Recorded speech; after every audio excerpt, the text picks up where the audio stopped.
വലിയ കുഴപ്പം പറയാനൊന്നുമില്ല. കുറച്ച് ചെള്ളും കൂടെ നമുക്ക് ഫ്രീ ആയിട്ട് കിട്ടിയിട്ടുണ്ട്. പ്രശ്നമില്ല, ചെള്ളിനെയൊക്കെ നമുക്ക് പാറ്റി കളയാമല്ലോ, അതിനൊരു ഓപ്ഷനുണ്ടല്ലോ. ചെള്ളൊക്കെ വലിയ വിഷയമല്ല, നമുക്കത് പാറ്റിക്കളയാം, കുഴപ്പമില്ല. പാറ്റിക്കളഞ്ഞേക്കാം,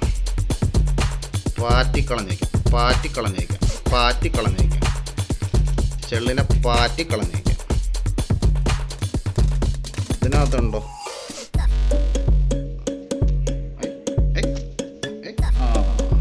ധാരാളം മാർക്ക്. ഈ ചെള്ളിനെയൊക്കെ പാറ്റിക്കളഞ്ഞേക്കാം.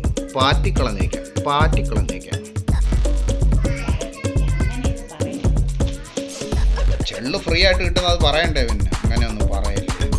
എന്നാലും കുഴപ്പമില്ല, പാറ്റിക്കളഞ്ഞേ. ഹായ്, ഇന്ന് പ്രത്യേകിച്ച് വീഡിയോ ഒന്നുമില്ല. അപ്പം കുറച്ച് ദിവസം മുമ്പ് വീഡിയോ ആക്കാൻ വേണ്ടി ഷൂട്ട് ചെയ്ത സാധനമൊന്നുമല്ല. എങ്കിലും ഈ ഒരു സമയത്ത്, ഇന്ന് വീഡിയോ ഒന്നും ഇല്ലാത്ത സമയത്ത് ഈ ഒരു കാര്യം നമ്മുടെ സുഹൃത്തുക്കളുമൊക്കെ ആയിട്ട് ഒന്ന് പങ്കുവെക്കണമെന്ന് തോന്നി.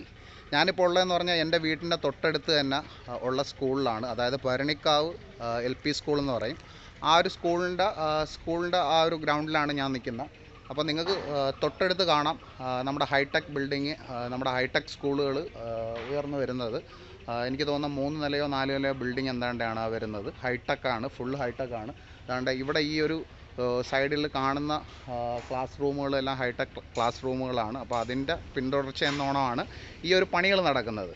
അപ്പം ഇന്ന് വളരെ അധികം ഒരു സന്തോഷത്തോടു കൂടിയും എന്നെ സംബന്ധിച്ചിടത്തോളം എനിക്ക് ഒരു ചെറിയൊരു വിഷമത്തോടു കൂടിയുമാണ് ഈ ഒരു വീഡിയോ. വിഷമമൊന്നല്ല, നമ്മളും അങ്ങനെ ചിന്തിച്ചിരുന്നെന്നുണ്ടെങ്കിൽ ഈ ആനുകൂല്യങ്ങളൊക്കെ നമുക്കും കിട്ടുമായിരിക്കും. അപ്പോൾ എൻ്റെ ചേട്ടൻ്റെ മകൻ ആബിദ് മോനെ, നിനക്ക് ഉള്ള നിൻ്റെ അരി വാങ്ങിക്കാൻ വേണ്ടിയിട്ട് ഞാൻ വന്നിരിക്കുകയാണ്. ഏകദേശം 10-20 കിലോ അരിയുണ്ട്. നമ്മുടെ സ്കൂളിൽ, ഗവൺമെൻറ് സ്കൂളിൽ പഠിക്കുന്ന കുട്ടികൾക്ക് 20 കിലോ അരി വെച്ച് കൊടുക്കുന്നുണ്ട്. അപ്പോൾ ഞാനത് വാങ്ങാൻ വേണ്ടിയിട്ട് വന്നതാണ്. ആക്ച്വലി എൻ്റെ മോനെ പിന്നെ ഒരു പ്രൈവറ്റ് സ്കൂളിലാണ്, അന്ന് അബദ്ധവശാൽ ഒരു പ്രൈവറ്റ് സ്കൂളിൽ കൊണ്ടുപോയി ആക്കി. മാസം നല്ല കട്ടിക്കും കഴുത്തറപ്പൻ ഫീസ് വാങ്ങിക്കുന്നുണ്ട്. അപ്പോൾ ഇതിൻ്റെ ഇടയ്ക്കാണ് എൻ്റെ ചേട്ടൻ്റെ മകൻ, അവൻ്റെ അരി വാങ്ങാനാണ് വന്നിരിക്കുന്നത്. അപ്പോൾ അവൻ ഇതേപോലെ ഒരു പ്രൈവറ്റ് സ്കൂളിൽ പഠിച്ചുകൊണ്ടിരുന്നിട്ട് ചേട്ടൻ നമ്മുടെ ഇവിടെ അവിടെ പിന്നെ ആറ്റിങ്ങലാണ് താമസം. ആറ്റിങ്ങിൽ നിന്ന് ഇവിടെ കൊല്ലത്ത് താമസം വന്നപ്പോഴത്തേക്ക് അവനെ ഈ ഒരു സ്കൂളിൽ കൊണ്ടുവന്നാക്കിയതാണ്.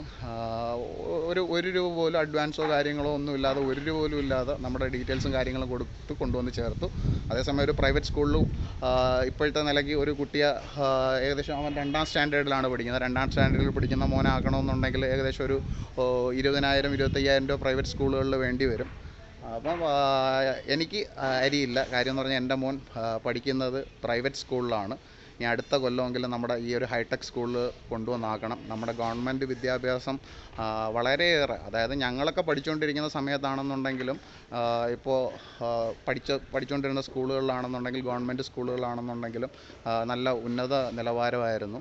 ഇപ്പം ക്ലാസ്സുകളെല്ലാം ഹൈടെക് ആക്കെയാണ്. അപ്പോൾ എൻ്റെ ഈ ഒരു ബാക്ക്ഗ്രൗണ്ടിൽ നിങ്ങൾക്ക് കാണാം കുറച്ച് പേര് നിൽക്കുന്നത്. അതിൻ്റെ കൂട്ടത്തിൽ എൻ്റെ ഉമ്മായി നിൽപ്പുണ്ട്.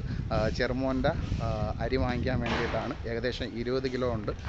അപ്പം മാക്സിമം നമ്മുടെ സ്കൂളുകളെല്ലാം നല്ല രീതിയിൽ ഹൈടെക് ആയിക്കൊണ്ടിരിക്കുകയാണ്. അപ്പം ഇനി അടുത്ത ഈ ഒരു കൊറോണയ്ക്ക് ശേഷം സ്കൂൾ തുറക്കുമ്പം എൻ്റെ മോനെയും ഇവിടെ കൊണ്ടുവന്ന് ആക്കണമെന്ന് വിചാരിക്കുന്നു.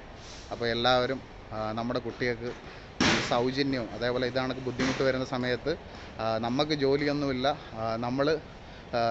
നമ്മുടെ വീട് പട്ടിണിയാണെന്നുണ്ടെങ്കിലും നമ്മുടെ മകൻ സ്കൂളിൽ പഠിക്കുകയാണെന്നുണ്ടെങ്കിൽ നമുക്ക് അരി കിട്ടും, നമുക്ക് മുമ്പോട്ട് ജീവിക്കാം. അതേപോലെ തന്നെ ഇപ്പോൾ റേഷൻ വഴിയൊക്കെ നമുക്ക് കിറ്റുകളൊക്കെ ഫ്രീ ആയിട്ട് കിട്ടുന്നുണ്ടല്ലോ. അപ്പം ഗവൺമെൻറ് ഹൈടെക് സ്കൂളുകളാണ്. അപ്പോൾ അരി വന്നിട്ട് അരി കാണിച്ചു തരാം. അപ്പം നമുക്ക് അരിയൊക്കെ കിട്ടി. എത്ര കിലോ ഉണ്ട് അരി? എത്ര? 15 കിലോ ഉള്ളു. 20 കിലോ എന്നാണ് ഞാൻ നേരത്തെ പറഞ്ഞ. 15 കിലോ ആണ്. എന്തൊക്കെയായാലും അത് നമുക്കൊരു ശരിക്കും പറഞ്ഞു കഴിഞ്ഞാൽ 15എങ്കിലും അല്ലെങ്കിൽ 10എങ്കിലും 5എങ്കിലും കിട്ടുന്നത് ഒരു അനുഗ്രഹമാണല്ലോ. അപ്പോൾ അതുകൊണ്ട് അത് എത്ര കിട്ടിക്കഴിഞ്ഞാലും അത് സന്തോഷം തന്നെ. ഇപ്പോൾ 5 കിലോ ഞാൻ പറഞ്ഞത് കൂടിപ്പോയെന്നുണ്ടെങ്കിലും അതിൻ്റെ ആ ഒരു മാറ്റ് ഒട്ടും കുറയുന്നില്ല. അതാണ്ടോ സ്കൂളിൻ്റെ ആ ബാക്ക്ഗ്രൗണ്ടൊക്കെ കണ്ടോ? സ്കൂളിൻ്റെ ആ ഒരു ഫ്രണ്ടാണ്, ആനിമൽസിൻ്റെ ആ ഒരു കാര്യങ്ങളൊക്കെ വെച്ച് ചെയ്തിട്ടുണ്ട്. നല്ല അടിപൊളി സ്കൂളാണ്. വാപ്പ എവിടെയല്ലേ അമ്മ പഠിച്ച? ഞങ്ങളെന്തിവിടെ ആക്കാത്ത? ഞങ്ങളെ ഭയങ്കര വലിയ ബ്രിട്ടീഷ് റൂൾസൊക്കെ ഉള്ള സ്കൂളിലാണ് പഠിപ്പിച്ചത്. ചുമ്മാ സെൻറ്റ് ലൂഷ്യസ് എന്ന് പറയുന്ന ഒരു സ്കൂളിലാണ് ഞാൻ ഇവിടെ പഠിച്ചത്. അപ്പോൾ നമുക്ക് കിട്ടിയ അരി ഇതാ ഇവിടെയുണ്ട്. വേണ്ട അരി ഒന്ന് ജസ്റ്റ് ഒന്ന് നിങ്ങൾക്കൊന്ന് കാണിച്ചു തരാം. എങ്ങനെയുണ്ട് അരി? എങ്ങനെയുണ്ട്? കൊള്ളാം. അരി കൊള്ളാവോ? ഉമ്മ പറയുന്ന അരിയാണ്. നമ്മളിപ്പം വീട്ടിൽ ഇതല്ലേ റേഷൻ അരി അല്ലേ ഡെയിലി വെക്കുന്ന. ഞാൻ റേഷൻ അരി കഴിക്കാത്തൊരു വ്യക്തിയായിരുന്നു. പക്ഷേ ഇപ്പം ഞാനും സ്ഥിരമായിട്ട് റേഷൻ അരിയാണ് കഴിക്കുന്നത്. അപ്പം ഏകദേശം 15 കിലോ നല്ല കിടിലൻ അരി കിട്ടിയിട്ടുണ്ട്. അപ്പോൾ നമ്മുടെ മക്കളെ എല്ലാവരെയും സർക്കാർ സ്കൂളുകളിൽ പഠിപ്പിക്കുക. അപ്പോൾ ഞാൻ എൻ്റെ മോനെ സർക്കാർ സ്കൂളിൽ കൊണ്ടുവന്നാക്കുന്ന ഒരു വീഡിയോ ആയിട്ട് ചെയ്യുന്നുണ്ട് ഉടനെ തന്നെ. അപ്പോൾ ഇന്ന് വീഡിയോ ഇല്ലാത്ത സമയത്ത് ജസ്റ്റ് നമ്മുടെ ഒരു പ്രസൻസിന് വേണ്ടിയിട്ടും പിന്നെ ഒരു നല്ല കാര്യമല്ലേ, കുറച്ച് പേര് അറിയട്ടെ എന്ന് എഴുതി. അപ്പോൾ എല്ലാ ഗവൺമെൻറ് സ്കൂളിൽ പഠിക്കുന്ന വിദ്യാർത്ഥികൾക്കും ഉണ്ട്. അപ്പം പോട്ടെ, ഉമ്മ ഒരു ബൈ പറഞ്ഞോ. ഉമ്മ ഒരു ബൈ. വലിയ കുഴപ്പം പറയാനൊന്നുമില്ല. കുറച്ച് ചെള്ളും കൂടെ നമുക്ക് ഫ്രീ ആയിട്ട് കിട്ടിയിട്ടുണ്ട്. പ്രശ്നമില്ല, ചെള്ളിനെയൊക്കെ നമുക്ക് പാറ്റി കളയാമല്ലോ, അതിനൊരു ഓപ്ഷനുണ്ടല്ലോ. ചെള്ളൊക്കെ വലിയ വിഷയമല്ല, നമുക്കത് പാറ്റിക്കളയാം, കുഴപ്പമില്ല. പാറ്റിക്കളഞ്ഞേക്കാം.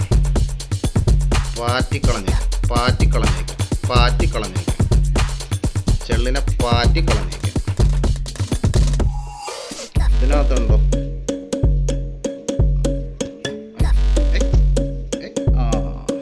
ധാരാളം മതി. ഈ ചെള്ളിനെയൊക്കെ പാറ്റിക്കളഞ്ഞേക്കാം.